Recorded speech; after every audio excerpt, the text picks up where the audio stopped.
Green podcast, hold another fat one, puffing on that first class green. Take another puff, puff, hey, drifting the clouds up and away. Hear all about cannabis horticulture, plus cultivation, news and entertainment. Not forgetting Datty, the cute Dalmatian. Grow green is so amazing. We do massive dabs, not talking about the dance move. Grow green, put your lighters on, my dude. Hash oil, and it's so great. Smoke cannabis every single day. We do massive dabs, not talking about the dance move. Grow green, put your lighters on, my dude. Hash oil, get that high grade. Smoke cannabis every single day, yo. Grow green, grow green, grow green, grow green. Coming to you all the way from Alaska, it's the Grow Green Podcast. I'm CJ Stoned. And I'm Eric Weed. Shout out to Matt Niska High at CA2AK Genetics for donating the seed packs for us to give away. Fire. If you want to get in on that, like our videos and subscribe to our channel for your chance to win. You can hit us up on our website at growgreenpodcast.com and throw us a comment up there why you think you should be the one we pick. The one you get those seeds. For some seeds. But yeah, for right now, it's only Alaska, so we will be shortly doing some giveaways for all you people out there not in Alaska. But right now, we're trying to follow everything that we can to stay legit. So keep your ears on the podcast. Shout out to 3 Beans Genetics for dropping off those fire Bowser nugs for us the other day to enjoy on. Orange. Snack on. Oranges. Orangey. Those were yum. Shout out to Green Thumb Garden Center for keeping us in supplies with what we need to do what we do. Oh. All right, guys, on today's episode, we're going to be getting into doing a little bit of seed sprouting and maybe transplanting. And now that you've picked out those genetics that you wanted and you got seeds either from a local source or wherever you got them, and you're ready to get those guys going, hopefully ladies mostly. And what we'll do now is we'll talk about what I would do to begin with and the many different ways to sprout your seeds. We'll get into the clones and cuttings later, but we're going to start off with now that you've got your genetics.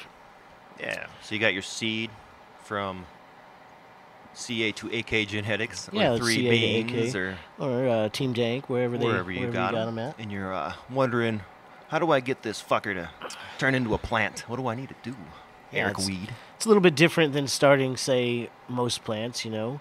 The first thing you're going to want to do when you're sprouting a plant is the temperature and the environment that you keep it in. It's going to want a very high humidity, and it's going to want a very warm temperature, not so much cold. It's going to probably be, keep it around, it's going to at least have to be over 70, I would say. So you couldn't 75 just throw is it preferred. out anywhere right now because my humidity at my house is 15%, so that wouldn't fly. In order to achieve that, you got a couple of different options. You can use, they make rock wool cubes. You can get them at your local grow store. They got Root Riot starter plugs, all kinds of stuff. You go to your grow shop, and they're sure they can point you out in many different ways. But the main thing is to get it some sort of a way to keep the humidity inside. Stuck inside, you know, and the humidity should be at least around 70, I would say. Another way to do it besides getting like a dome and a tray and using cubes would be the old paper towel method. Get your paper towel, fold it up, get it wet, put your seeds in it. This is what I do. I put my seeds in a paper towel, and I'll get it wet, and not soaking wet, but wet enough that it's not dry, you know what I mean? And I'll place my seeds in there, and then I'll put it in a Ziploc baggie, and I'll kind of like squish all the air out of it just so that it's nice and keeps all the moist in there, zip it up. And what I do is I'll take that baggie and put it up in a warm place, depending on where it's at and what your situation is. If you're in your home, you can probably use about up above your refrigerator or something, you know, just kind of like I take a thumbtack and pin it up on the inside of a cabinet or something above my water heater in the garage utility area that I use, but you may be able to do it above a refrigerator as well. It doesn't have to be pinned up. Just the heat and the moisture is the most important thing. Heat, moisture. Yeah. Right. And so what'll happen is you'll see if it's in a paper towel is the seed will crack open. You've used paper towel, right? Sometimes. I usually just put the seed right into the medium in like a bread cup, And then I'll use a Ziploc bag for my humidity dome. I'll spray it like a couple times and just pop it over the Yeah, like I cup. said, there's many ways to do it. I just use the paper towel thing because I can get quite a few going, and as soon Yeah, as it's like they a crack, guaranteed to see something going yeah, there. and You another know, it's thing gonna- I'll do is I didn't touch on is before I do that most of the time, even before I go into the root riots, I'll take my seeds and soak them in distilled water or purified water overnight, 24 hours, and usually it takes about that long to crack. Yeah, it kind of wakes them up, tells them that It's kind of like what it does is so the shell is sealed. It's almost like a seal itself. So soaking them in the water allows them to absorb the moisture and kind of get some down inside the seed itself, so that it can crack open and do start. its thing. Yeah. And another thing I do is some people will leave them longer than 24 hours in there. I don't like to leave mine longer than 24 hours. Even if they don't crack open, I'll still put them in the. I'll go right into the paper towel, or sometimes if they pop open in the thing and they come right out of the tail, I'll go right into the dirt or cocoa or whatever medium it decides to be. So. We didn't touch on mediums either. That's another thing. As a new grower, you go into the store and you're like, I need some dirt. Right? And the people at the grow store are going to ask you, well, what kind do you want? And as a new grower, you just, well, I want the best. You don't know. So what's all the differences? Mainly right now, the big ones are cocoa probably, and like Pro Mix, just peat moss, and then there's a mixture of everything else, really. Right. Well, if you're just starting seeds, you're going to probably want to pick a soil or whatever that's not got any nutrients in it, for one. You're not going to want to get a soil that's got any nutrients. Like that Or Fox if it- Farm Ocean I guess I Forest. shouldn't say any You don't want nutrients, to start but with that. you want to get something that's going to have a very low amount of any kind of food or anything at all, because the seeds aren't going to need that until they get a little bit larger. There is some seed starters out there that are good soils. And then you can go into the media that you just decide to whatever you end up Right. doing. If you're going to be growing in dirt, then you definitely should try to figure it out right away, though. Yeah, do a little research and just kind of find out what style suits you the best, what get you fired up. I don't know. Really, I guess it's a lot of it is going to be determined on how often you want to feed the plants. Do you want to water it every You day, or do you want to be lazy and be able to get away for like Right. 5 days or so? We can get into touching on the how often you want to feed the plants. That could go many ways depending on what size pot you use, what kind of pot. We can get into touching on that later on. Right. But definitely, I think that you should be at a point now, if you're going to be starting seeds, that especially if you're going to be growing in dirt, cocoa, anything like that, then yes, you should be already have kind of an idea of what you're going to do. Another thing that's good, like I said, I know that they have it at a few of the shops around town. Green Thumb, I know, has some of the seed starter over there. Yeah, I got like kits. Yeah, they got seed starter kits and stuff, but they have seed starter soil specifically, and Oh, yeah. and then you can go right into other things as well. Fox Farm Yeah. seed starter. What's it called? Light Warrior. Light Warrior. or something. Yeah, pretty good stuff. It's really airy, but you can go right into cocoa too. You don't. It doesn't have to be. You can go right into cocoa. You can go right into Pro Mix. You can go whatever you want. It doesn't really matter. The thing is we want to first get the seed sprouted to where the tail is, an inch or so out of the seed, and it's ready to go. It may not be an inch, but half inch or so. In other words, you can tell that it's definitely ready to go in. Right. So we got it planted. We got it popped out. Oh fuck, we got a plant. Hell yeah. What about lighting? We can't just stick that thing in the windowsill and expect it to grow into a monster, right? Right. I think we should touch on, if you're going to be using once you see, you're not going to see leaves right away. The first thing you're going to see is you're going to sprout a tail out the seed. So let's say you've gotten to that point and you've made a hole in your whatever media you decide to choose in whatever planter it is.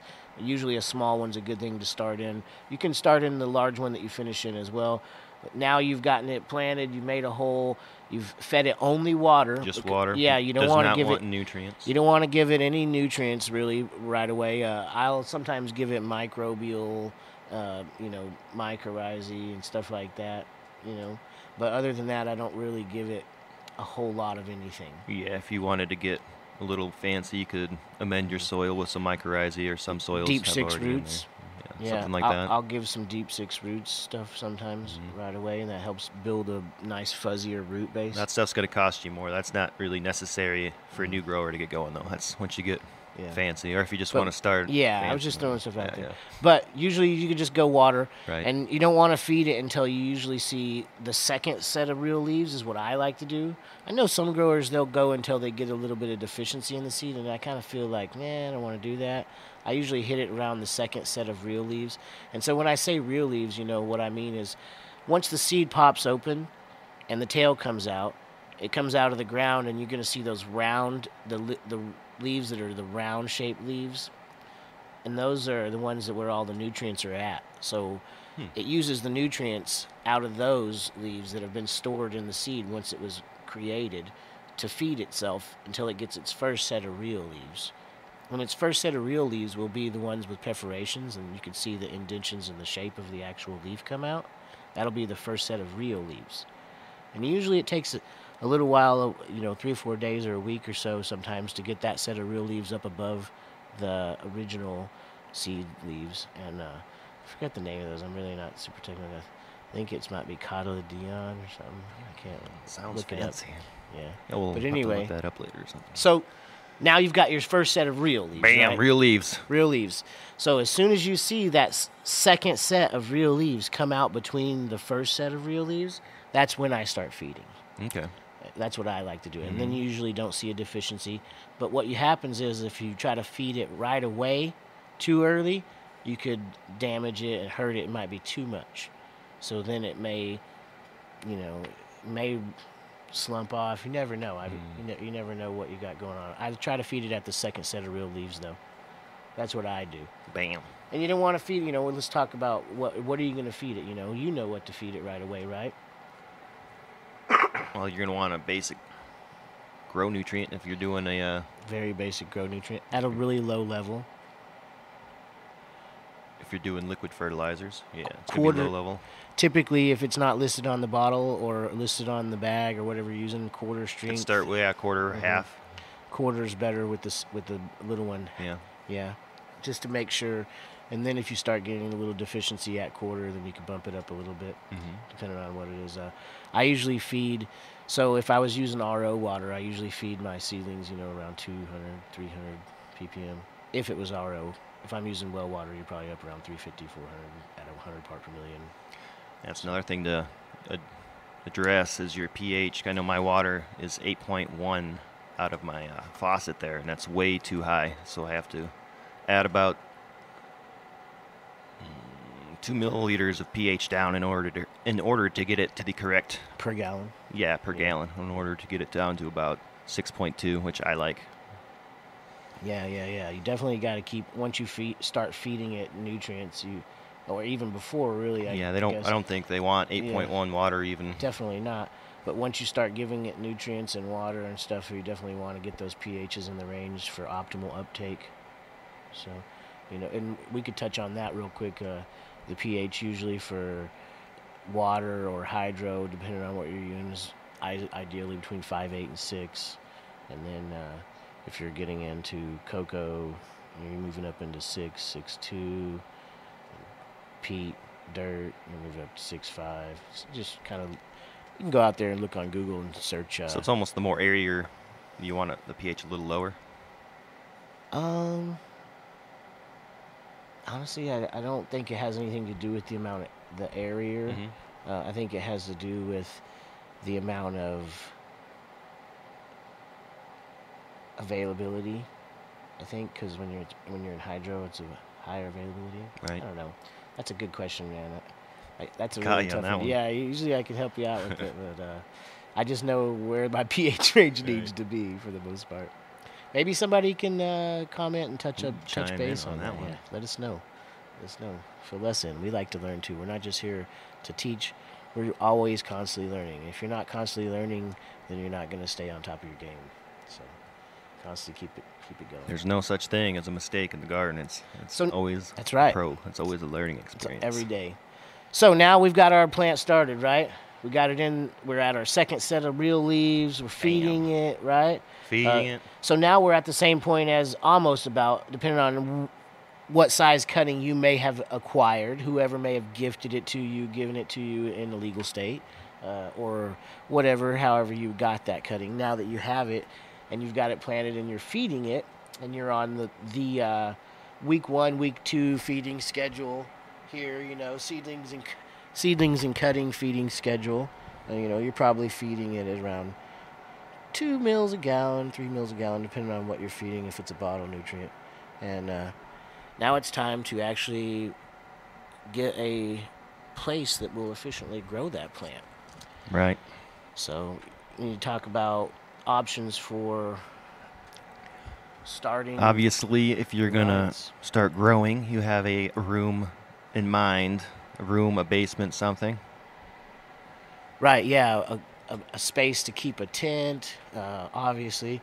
A lot of people like to grow in a closet to try to keep it down as stealth. That works too, but you got to look at your area of space. You're going to need airflow, so remember that closed closet, you're going to have to do some modifications. Yep, definitely you're going to have to do. No matter what you're growing in, you need adequate airflow. If you don't have it, you're going to have issues. You're going to have problems, so that's something we could touch on later. But the first thing you need to get into the idea of is, now we've got this plant started. Let's say I started it, right here in my garage, or right here in my house, and it's sitting here, and I don't have adequate light on it. What's going to happen is it's going to get tall and spindly, and it's not going to produce, and it's not going to be what you want out of it. So now we're going to try to provide the best available environment and lighting for this plant so that you can achieve the most out of what you got. You know what I mean? You can get the most medication off of your plant that you've probably spent quite a bit of money by now already. And it's, this thing ain't cheap, so we're here to try to help you save some money and don't make the mistakes that we make all the time. Mm-hmm. Don't try to cut corners. Right. So the first thing I would do is figure out where you want to grow it. You know what I mean? In your case, what did you do the first time did you go to the grow shop and you're like, hey, I have a plant. Did you have a plant right away, or did you? My very first time, I tried to be super stealthy in the closet, and I had zero airflow, and I had plants that looked like shit, and I didn't know what I was doing. I spent way more money than I needed to. What I should have done is went down to Green Thumb and asked them, hey, dudes, I want to grow some stuff. Help me out. And the first thing they would have done is probably got me a T5 light or something, not my T8 or my CFLs or whatever the hell I was trying to use. Right. Something smaller or something more efficient. Yeah, you were using CFLs. Yeah, I was trying to go hard on CFLs, which kind of work. And they work. work, yeah. When you need like 8 of them, and you got all this crazy wires to like trying to get them to. Yeah, it's a pain in the headache. ass. Yeah, a lot of time and effort just to achieve. A lot of time and effort to try to, and all the money on the bulbs at Lowe's I spent. It could have got way more at the grow store with that money. I just didn't know. I love it when people come into the grow shop and they're like, "Oh, I don't need a light. I have 8 CFLs. I have 8 CFLs. I have over 1,000 watts in CFLs." It's like over 1,000 watts in CFLs, producing like a 1/4 gram a watt or what, bro? Anyway, we're getting off track. But yeah, so environment and room. So we need to start with an area to grow that plant. And obviously, if you want to get the most off of that, you need to dedicate a space to that plant or your plants.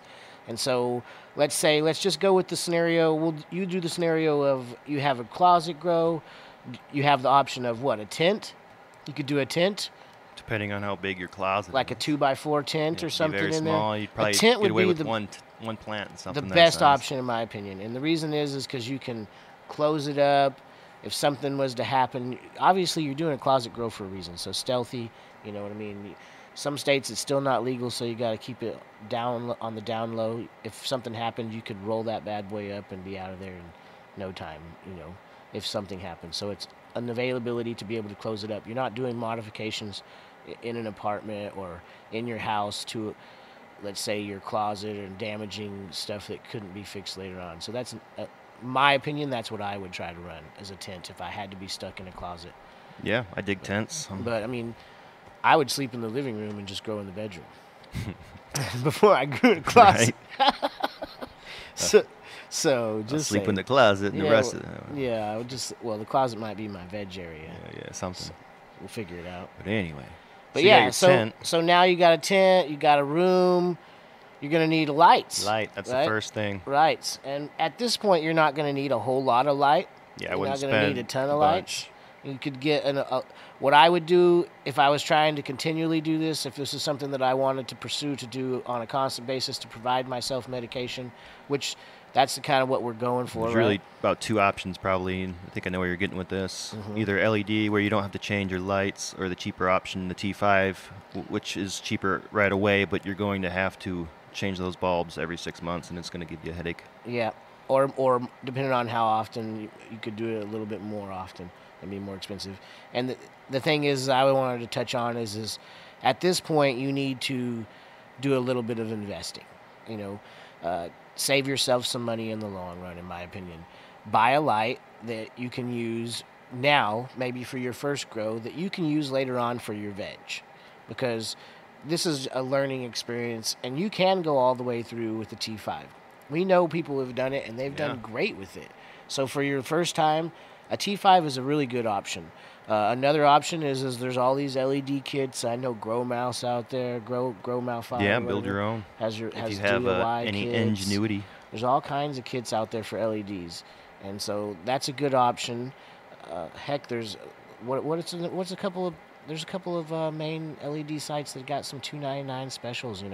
So depending on what your budget is, figure out what your budget is. Go to your local grow shop and be honest with them. Tell them, hey man, I need this for this, and probably they're going to try to set you up with like a T5 or something LED if you have the budget. LED would be ideal because you use less energy or less electricity, and you have more output for the amount, plus less heat. For most part, that's better, and you got the longevity of the light. You're not going to use that LED, though, for both flowering and vegging. Exactly right. Depending on if you buy the... Well, if you're going to go big and get some $1,400 plus LED light, then you probably can do both with it. But for the budget we're talking with, right, in that LED world, it's really going to be specifically for vegging. For the most part, LEDs are best for veg, in my opinion. Okay. They do work for flower, so depending on which one you get set up with, you can run it all the way through, and it would be good for a beginner, just like T5. You know what I mean? It's just that keep in mind you're going to want to move up to something better when you flower. If you're just growing one or two plants, you can get away with a lot less light. Exactly.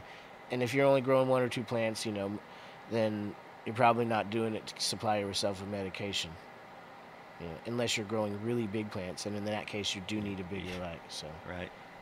But yeah, T5 would be great for getting started. We know lots of people that have started out with T5s. Right, so like really $100. So now you got let's say you got a tent, right? 2x4 tent. At max, you got like a T5 8 bay in there, running it hard.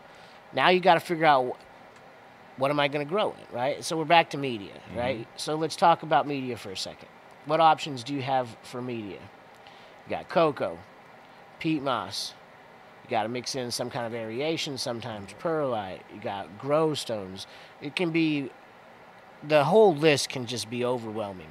You got your True Living Organics where you're pulling all these and making your own. My suggestion to a noob out there is to just keep it simple. You know what I mean? The first time you go for it, now you've got your plant and it's past its second set of real leaves. You're feeding it a little bit of nutrients. We'll touch on what nutrients you might be using later on, but now you're at that point and you've got it in some kind of seed starter, or maybe you've even picked cocoa and already picked your media. But what I would suggest to you would be to keep it simple and buy, for the first time around, something that's already pre-mixed. You're not going to have to do all the work. Something like a Roots Organics or like a Royal Gold mix, or even Fox Farm. We could go on and on and on, but just get something that's already pre-mixed, and it doesn't have to have nutrients. It could be without nutrients, or you could make it even easier and get something that's got nutrients. But at this point, you need to pick out the final media that you're going to be using throughout the whole life of the plant, is what I would say. I wouldn't be trying to switch things up halfway through. So now you've got to pick one thing and then stay with it. Don't start experimenting. You could do something else until later after on. a few runs. Yeah, or even the next first run. Yeah, just try it. Run. Don't be switching it up. That's one of the biggest mistakes people make is trying a whole lot of new things. Just keep it simple, like you're feeding a basic plant. That's what it is. It's a plant. So now you've got a tent. You got it in your Pro Mix, your Roots Organic Soil, your Happy Frog, whatever you chose. Right. So now you need to pick a nutrient line. Well, obviously you've already picked it, but we'll touch base on picking that. So for my honest opinion, for somebody that's just starting out, go into a grow shop, ask them for something that's simple. It's going to be like a one part, go all the way through, or get something that's going to have a pre-mixed in your soil that feeds for you until flower, and then you can get a flowering one part. You know what I mean?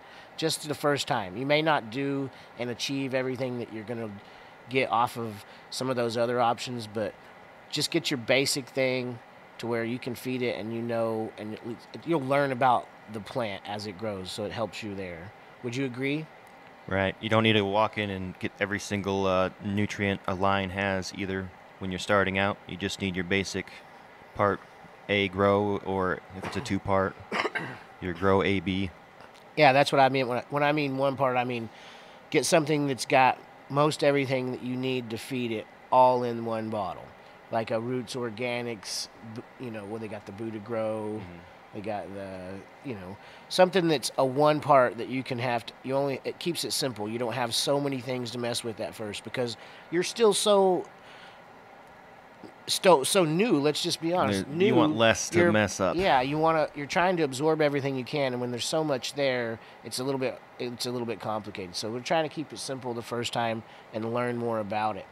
So yeah, like a one part, there's a lot of them. Go to your local grow shop. People could give it to you and tell you what you need. And so we're using that at quarter strength on our seedlings and our cuttings. And then now you're going to want to bump up the nutrients a little bit since you picked out your media. And obviously we're going to be transplanting it from a small pot, if you started out in a small pot, into a larger pot with our choice of media. And we've got our grow tent, got our nutrients, right? Got our Pro Mix or whatever. What else are we going to need in there? Touch on pots real quick. You got basic two options, your fabric pots, hard pots. The benefits of the soft pots is the roots are able to go through the fabric and self-prune themselves, preventing root bound, as opposed to the hard pots, which just circle down into the pot itself just spin and around, just root bound itself. Yep.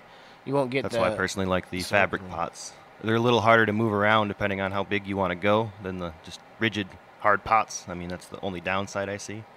But everything else. Yeah. Just wanted to throw that out there at you. I like both.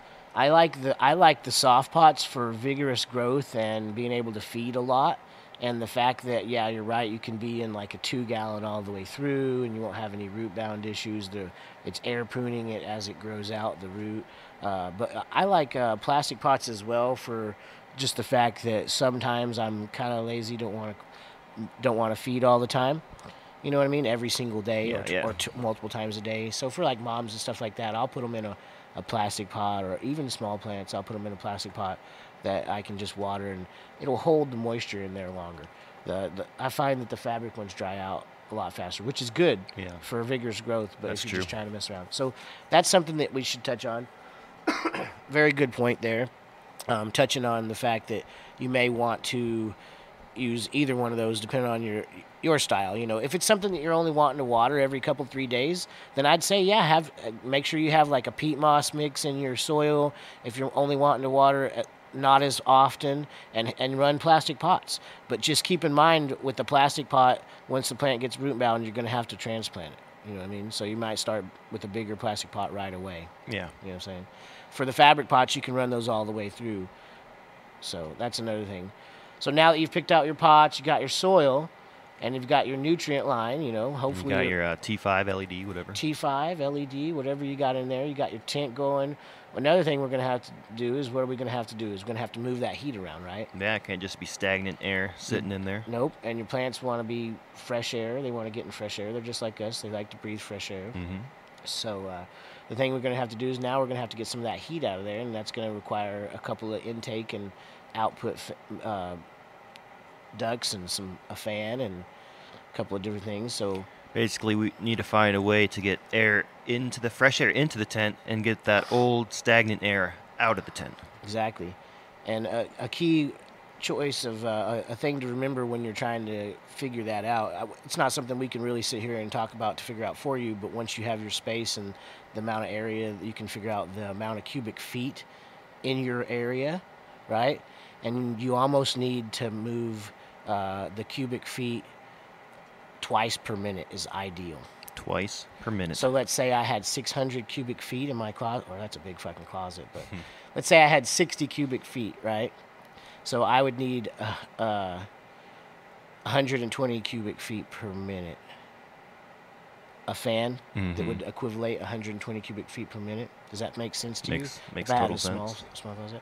And then another thing you need to know is if you have your fan sucking the air out of your room and blowing it into a different area, so now you need at least, in my opinion, twice the amount of size on inputs. So let's say I had a 4-inch fan, an intake fan or an outtake fan, an exhaust fan.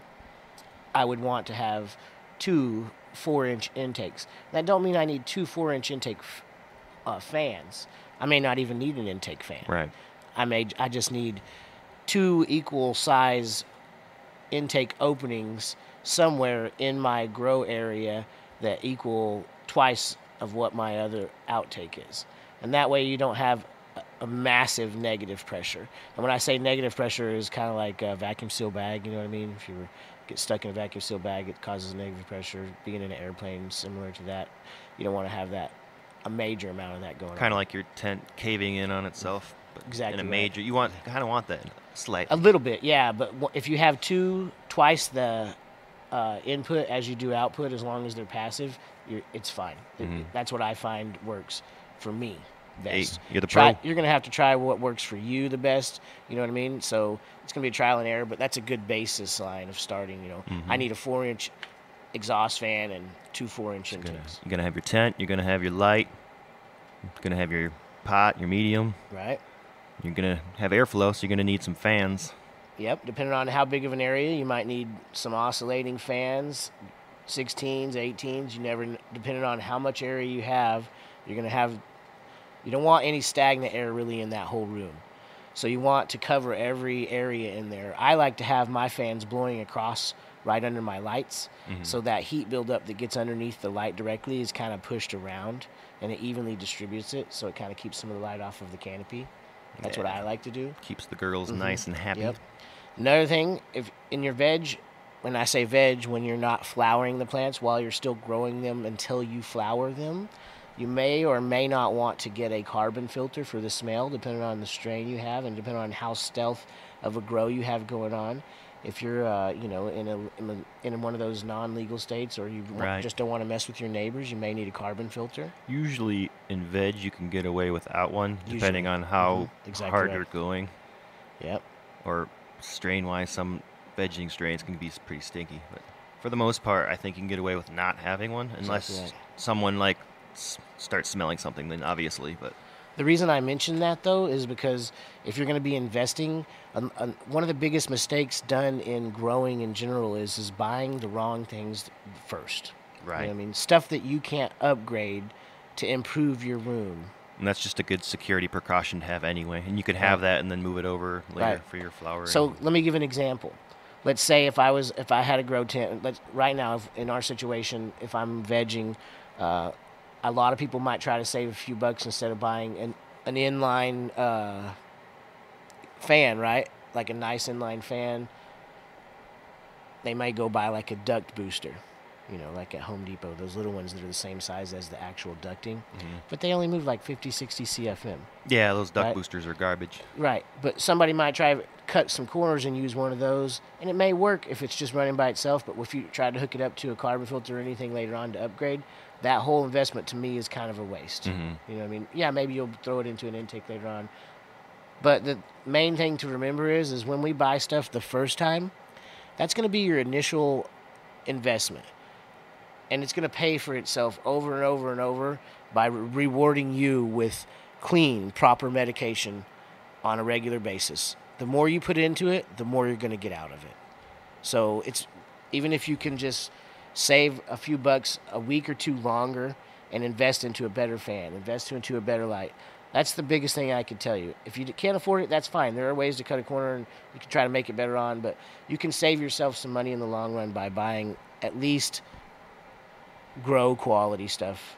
And don't Right. go to Home Depot That's and try another to fix a reason, bunch of stuff. if you don't know what you're doing, to go to a No grow store. CFLs, Even if it's just to have them tell you and explain what you need and then go home and frickin' find it all online. I mean, it's still, you're going to get the knowledge instead of going to Home Depot and assuming you know what you're doing and are going to buy stuff that's going to last you a long time and you're going to be able to grow dank with it. Yeah, and they're going to know about the stuff that they sell because they're probably growers themselves. If they should be growers Right. themselves. If they're not growers themselves, then you need to go to a different grow shop because you want to go somewhere that people are selling what they use and what they know how to use. That way, they can give you an example of what's going on in your situation for your area because there's lots of variables in growing. So every person might need a little bit different advice depending on where you're at. So having that at your disposal to being able to go to the grow shop and say, hey, I just got this and I'm trying to do this and this and this. It's not working for me. They can probably walk you through that a lot easier as opposed to going to Home Depot or trying to get online and look up a DIY to try to build something and you have no way to talk to anybody that's done it directly. You know what I mean? So having that hands-on and having that interaction really helps a lot. I mean, that's what we're trying to do too. We're here to help you, but we For sure. can't mind read and can't come up with every Exactly problem right. and solution. We're trying to cover everything that we can, and if there's something out there that you guys are listening and we didn't cover, we're more than welcome to go back and touch on it and throw some comments up. If you have some knowledge that you want to drop it on our page, drop it on one of our media sites, and throw the knowledge up. Spread that knowledge, spread that wealth. that growing love. You know what I'm saying? So now we've got a tent, we got a grow area going. We got maybe a couple of little clip-on fans in a small tent or in a closet. We got like a 16-inch fan in my 8-foot by 8-foot room.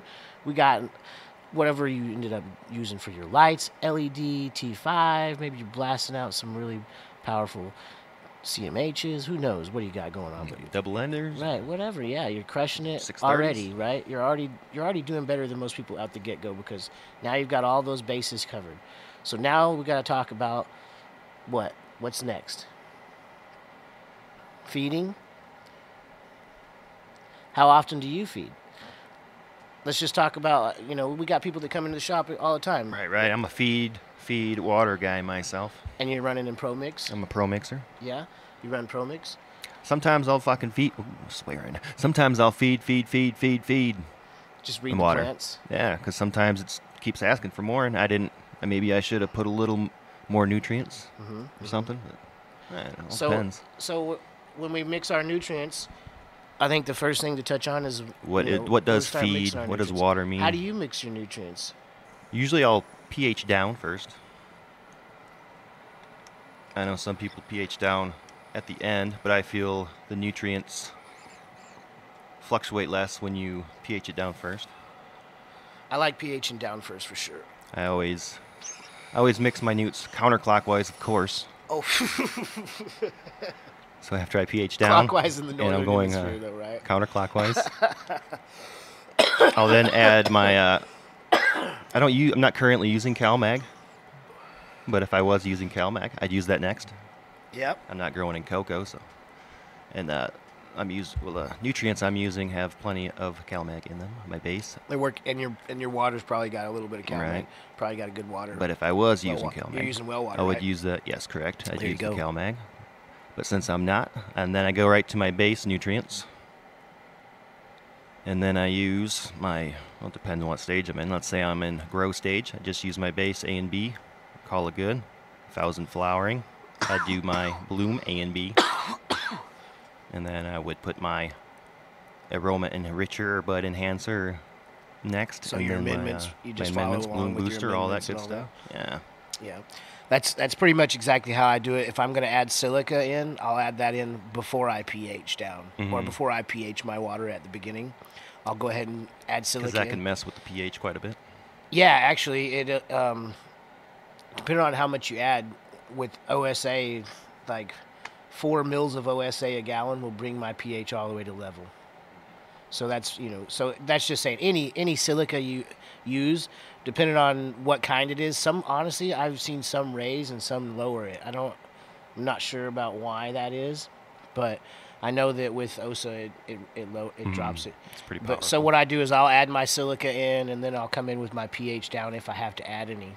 And then I'll go in with my CalMag and then A and B of whatever stage it's at, and then my amendments usually all the way to the end. That's exactly how I do it. Yeah, and that seems to work best for me. Sometimes I will. I have to learn where to pH my water down to in the beginning. So, like, check it out. A lot of people will go to 6.0, right, in the beginning. So I usually pH to, I'll learn for this nutrient line I'm using. So what I do the first time is I'll pH to 6.0, and then I add all my newts, and then I'll check it at the end. See where it's at. I'm seeing where I'm at, right? And so I'm like, oh shit, I'm like 6.3, so I'm actually 2 or 3 points higher than where so I now started to go at. a little lower next So time. then next time I'll pH to like 5.7, you know what I mean? And then I'll end up at like 6.0. Perfect. That's kind of how I do it, but I don't ever try to add any pH down at the end. I try not to, or pH up or anything. I try not to add pH up and down ever in the same water. Like if I don't ever add both. I don't know why. Just a personal thing, I guess. That brings another tool you might need to purchase. You can get away with strips. They're very cheap, like $6. Yeah, how do you test your pH, right? Right. Yeah, first thing to test your pH, you got to have either a meter, pH meter or some test strips. some test like I was strips, saying. or some of the liquid Right. test. So you can get that, $5-6 kit for that, at your local grow shop. If you're gonna get serious about growing, I'd recommend a good meter from like Blue Lab or something. It's gonna be costly, about $90 to $100. But So let's talk about why is pH so important. pH is important, So it's about the uptake for the plant. right? That Right. only can absorb nutrients within a certain pH range. Certain nutrients are uptakeable at different levels, and Cannot so, be too acidic right, or and too basic. in order to get the most optimal range of all the nutrients, they decide where it's most available at, depending on your soil or your hydro, and that's where you get that 6.0 or the 6.2 or the 5.8 or whatever it ends up being. Right. If you go to Google and you search for a pH uptake chart, just go ahead and search for that. Doesn't matter what you're growing, you can search for the pH uptake chart, and it'll pop up, and it will give you a list of multiple images if you click the image link, and it'll show you the range of availability for every element that's in there. And what you're doing is you're trying to get the most of everything. So that's really, really important. And what'll happen is if you get out of range to certain things, you're going to lock it out. And when I say lock it out, you're going to eliminate the availability at all to the plant of that certain nutrient. So that could be a big deal. I'm looking at this chart right now, and if I was to just use my basic water that comes out at 8.1, it looks like I would not be getting hardly any copper and zinc, boron, magnesium, iron. Going to be very deficient in those, it looks like. And I'm going to be very overabundance in potassium, And sulfur, that's exactly why potassium. it makes a big deal. That's why you need to pH it down a little bit to get in that sweet spot. Or up, depending on where you're at, Right. depending on what your water's at, where you're at. So that's the biggest thing, Well, not the biggest thing, but that's a huge deal. A lot of people don't do And a lot of people, let's touch base on those pH perfect nutrients. Let's just jump right into that and cause some controversy here. Hey, I started with those, and I still had to do. Did you pH?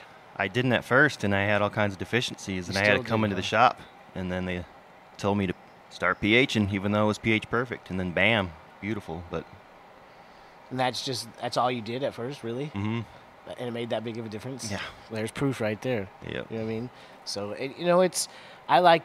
I think that the pH perfect maybe if you're using like reverse osmosis water or something, like not necessarily tap water from 8.1. So the pH perfect is what they think.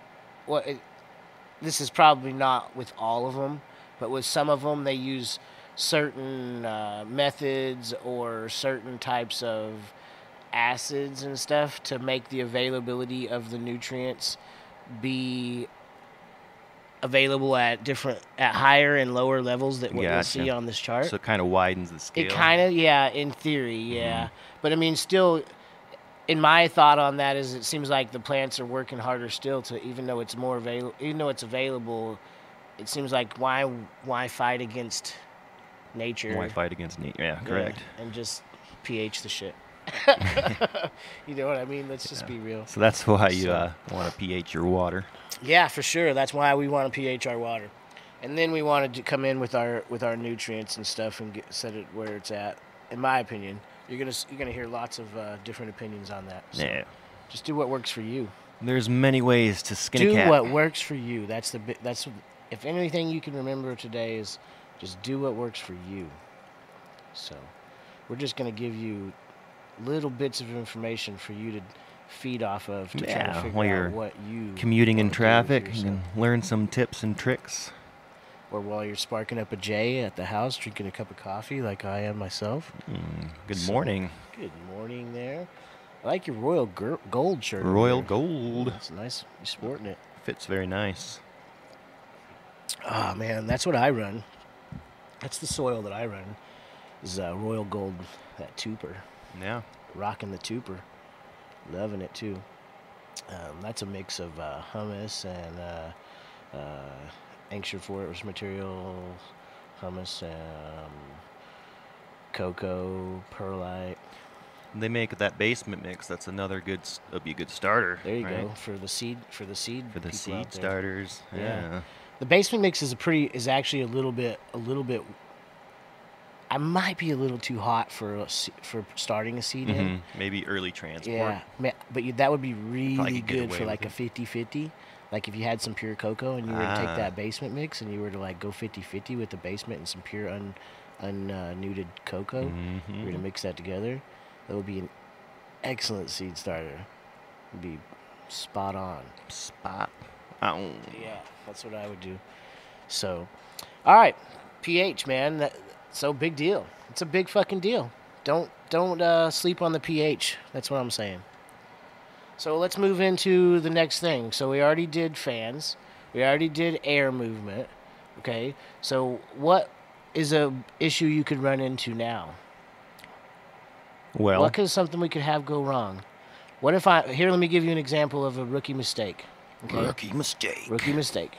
So I'm watering my plant every day. Water. I'm running Pro Mix, boss. I come into the grow shop, right? I'm running Pro Mix, and I'm watering every day. I'm giving it newts all day, every day. What's wrong? It's limpy. It's got yellow leaves. Oh, I think you may have overwatered, sir. I see white little spots on it too. I notice it's white spots. Got white spots and it's limpy. So, what do you think that might be? Rookie mistake. I'd just say overwatering. Overwatering, yeah. Definitely overwatering. And so if you're overwatering, you've caused it not to be able to uptake. You're just constantly drenching those roots that they're not allowed to uptake anything. It could cause root rot. It could cause all kinds of problems down in the root zone. You want to let those roots fully dry out before you feed them or water them again. Yeah, either fully dry out or have an aerated soil base for them to try to like breathe. You know what I mean? Right. And when Good I say way that, to do like that is cocoa just to perlite or pick something. up the pot. See how heavy it is? Yep. I don't let my cocoa dry all the way out, but if I'm running Pro Mix, Yeah. you definitely need to let that shit dry out to where you can see it being dry on top. So, and another thing is a rookie mistake is I'll be running, let's say you are running the T5, right? But you got it switched down to like 4 bulbs or something for veg, which is totally fine, but you have it in a cold garage. In Alaska, for example. You have your tent in your garage. It's a cold garage. Concrete floor. You're overwatering your plant. What's wrong? You know, you got some white mildewy, could be bacteria, mold, something built up. And you know what that's from, right? Too cold. Too cold. You don't want to be. So another thing we need to touch Too on high is humidity, temperatures. Yep, too high humidity from overwatering. Fucking pouring water over the floor. I'm a messy bastard. You know what I'm saying? So, you never know. This is the situations that happen. So we're and here you're to gonna tell make you, these mistakes, and you're gonna get keep upset, a clean, but then you're gonna keep a clean, learn. dry grow area. Clean up your mess. You know, you want clean meds. You need to keep it clean. That's the thing. You know, and if you keep your area clean, you're gonna make your plants happier. You're gonna make everything work better. Keep your area clean. Keep your whole garden clean. So if I keep it dry and clean while I'm watering, and I wait till it dries out when Pro Mix, and I'm feeding it, I'm going feed, water, feed, water. You know, and in Pro Mix you can go just straight water. If you're in cocoa, I would put CalMag in with my water. So I'd go like feed, CalMag and water. So that's just what I would do, depending on what works for you. Some strains won't need it. But I kind of feel like when you water cocoa, just straight water with nothing in it, it kind of washes it all out. Hell yeah. So that's a rookie mistake. Temperature, humidity. Let's touch on those. Okay? So You don't want it too hot. You don't want it too cold. Nope. 15% is too low. That's what we're at in here. It's Yeah, a little too low. 15%. It's pretty low humidity in this area. A little dry. It's a dry, yeah. So 15 is a little too low, but it's not going to kill anything. But when you get up in the high 60s, 70s, things can start causing issues. You know what I mean? That's too much humidity. And we're not going to touch on the humidity a ton. No, you're that gonna can look make at dehumidifiers, humidifiers, all that fun stuff. You can go pick. Yeah, if you have if you're doing work, and you're going to put in some time on even a moderate sized room, like even a small bedroom or an 8x8 tent, 6x6, you might want to invest in a dehumidifier or a humidifier, or one that does both, and set your humidity at a certain level. And that, because what's going to happen is your plants are going to perspire, and they're going to cause the humidity to go up as you feed them. That water that you're feeding them, after they use the nutrients and stuff in it, it goes somewhere. It goes into the air. So does it evaporates out of your pot, and it evaporates out of the trays and stuff underneath that you might be feeding into as well. So keep that in mind. Keep that in mind, y'all. Yep, keep that humidity in mind. So temperatures, I like to touch on temperatures. I mean, what you're going to get here is an opinion. And I'll give you my opinion. Ooh. And CJ Stone can give you his opinion on what he grows in. But there are bad temperatures to be in. In my opinion, you won't get a whole lot of bacterial issues and powdery mildew and mold if you keep it above 70 degrees in the dark. Okay? That's the goal that I have. That's one of the reasons it's warm in here. Toasty. So you got to keep it over that 70 in the dark. And then I don't like to have more than about 10 at the most of temperature swing. You know what I mean? So that means in the daytime when the lights are on, I like to have. Max. If I hit 80, I'm opening it up. I'm trying to figure something out, get some. But what I got going on is I got a cold air dump. So when I get above 78, actually, I have mine set at 76. And so when it gets 76, it cold air dumps. And by the time it never reaches above 78. You see what I'm saying? By the time that cold air mixes, it has never gotten above 78. Mm-hmm. So I actually stay right around 76, 77. The cold air dump doesn't usually turn on, to be honest with you. So my temps usually stay around 76, 77. It's a nice little precautionary thing you got going on, though. Very nice. Like I said, I don't like to have over 10 degrees of drift. Mm-hmm. So, and what that'll do is that cuts down a lot of problems. You know, you start falling under 60 degrees in the dark. You start getting high humidity. Some Shit people like happens, playing man. with that cold, though, to bring out colors and whatnot. That's true. But you can do that in the last couple of Yeah. 3-4 days or I something. gotcha. I don't know. Last week, I last get a couple strain weeks or that something, get a not the strain whole- that it has color. Get a strain that has color. You know why? So you don't have to. Why mess with the? Yeah. I don't know. It just doesn't make sense to me, to be honest with you. I personally would rather have a strain that has the color that I want. You know what I mean? So that's just me. So we got humidity, temperatures, fans. We got lights in that bitch. We're in a tent. We got all of our pots covered. We're working on the medias that we're going to go through. And by the way, people, we're going to have some people on the show that will talk about media and all this stuff specifically in later episodes. But we're definitely just trying to get through the basics for all of you new growers out there, trying to provide for yourself, trying to keep from having to pay expensive prices, black market prices. You know, we're just trying to keep you guys healthy and growing your own. Anything else you like to come and think about? Yeah, just the biggest thing I want to put out is if you run into any problems with your plants, leaves start turning yellow, you find a bug, something, don't panic. Don't go running for the nutrient bottle, dumping it in there thinking you're going to green up the leaves. Don't go spraying the plant down with friggin' weed killer thinking you're going to kill all the bugs. Calm down, smoke a big fat joint, and do a little research. Listen to our show. Come up with a good, solid solution, plan of attack, and take care of it properly. All right? It's just right, yeah. Go into a grow shop and ask somebody who knows. Get an opinion. You know what I mean? Get an opinion before you start making rookie mistakes and you start making problems that aren't even already there. You know what I mean? Maybe you got a little yellowing. That's not a big deal. You can fix that. So There's some crazy statistic out there, like 80-90% of all first-time growers fail. We don't want that to be you. that's right. We want you to come off clean right out the bat. So this has been the Grow Green Podcast. Thanks for tuning in. We'll catch you next time. We're going to sit back and not worry about it. Smoke this big fat joint. Think about you guys starting your genetics. And we'll be here next time touching on the next thing in the series. Oh, yeah. CJ stoned out. Eric Sweet. Peace out. Yo, it's the Grow Green Podcast. Roll another fat one, puffing on that first class green. Take another puff, puff, hey. Drifting the clouds up and away. Hear all about cannabis horticulture, plus cultivation, news and entertainment. Not forgetting the cute Dalmatian. Grow Green is so amazing. We do massive dabs, not talking about the dance move. Grow Green, put your lighters on, my dude. Hash oil, and it's so great. Smoke cannabis every single day. We do massive dabs, not talking about the dance move. Grow Green, put your lighters on, my dude. Hash oil, get that high grade.